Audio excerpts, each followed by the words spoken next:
3 పూట్ల అన్నం తినాలని, కడుపు నింపుకోవాలని ప్రతి మనిషి కడుపు నిండా అన్నం తినాలని కోరుకుంటాడు. కానీ ఈ భారతదేశం కేంద్ర ప్రభుత్వ లెక్కల ప్రకారం, మేడం పార్లమెంట్ మెంబర్, పార్లమెంట్ లో కావాలంటే చూడండి, ఈ దేశ ప్రధాని ఇచ్చినటువంటి లెక్కల ప్రకారం ఇంకా ఈ దేశంలో 76 సంవత్సరాల తర్వాత 30 కోట్ల మంది ఒక్క పూట అన్నంతో వాళ్ళ జీవితాన్ని గడుపుతున్నారు అని కనబడుతూ ఉన్నది. How shame it is, sad. మీరు పరిపాలనకి పనికొస్తారని నేను అడుగుతా ఉన్నా.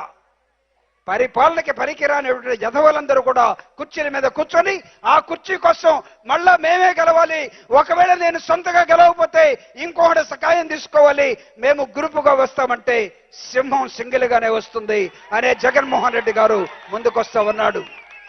మేము చెప్తూ ఉండేవాళ్ళం, తుపాకీ పేలిందా లేదన్నది కాదు, గుండు దిగిందా లేదా అన్నది మాత్రమే ముఖ్యం. ప్రతి వాడికి దించుతాడు.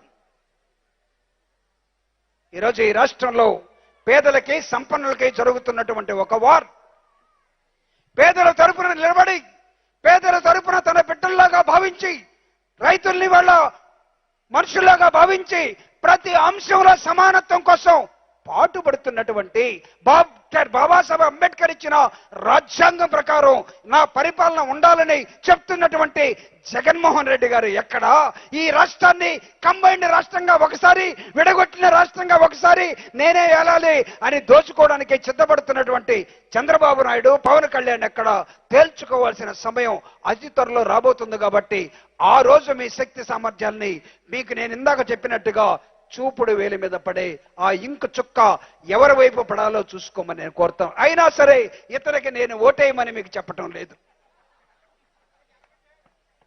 లేదు, నేను ఆ విషయాన్ని ప్రస్తావించదలుచుకోలేదు. ఎందుకంటే దట్ ఈజ్ యువర్ ప్రాపర్టీ.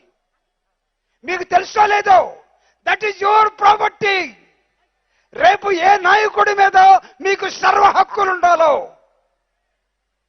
మీరు నిర్ణయించుకోవాలి.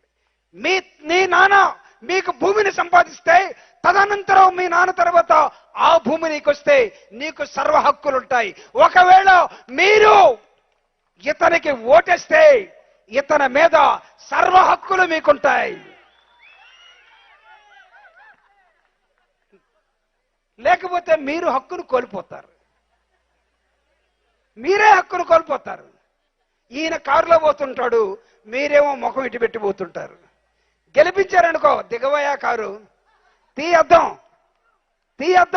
ఈ కారు నీకు నేను ఇచ్చిందే, నేను ఓటేస్తే నువ్వు గెలుస్తున్నాడు, ఆపు కారు.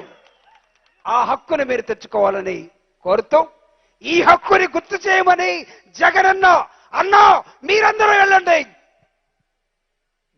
మూలకి వెళ్ళండి. ఇప్పుడు దాకా ప్రభుత్వాలు, ఇప్పుడు దాకా పార్టీలు ఏ ప్రాంతానికి వెళ్ళలేదో, reach so far unreached areas. మాట్లాడండి.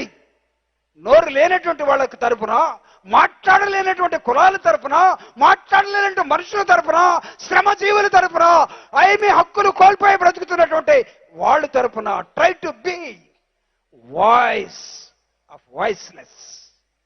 వాళ్ళ గొంతుకుగా మీరుండండి, వాళ్ళ తరపున మీరు అట్లాడండి. ఒక ఉద్యమాన్ని నిర్మిస్తూ ఆ ఉద్యమానికి మీరే నాయకత్వం వహించమని అనేక మంది నాయకుల్ని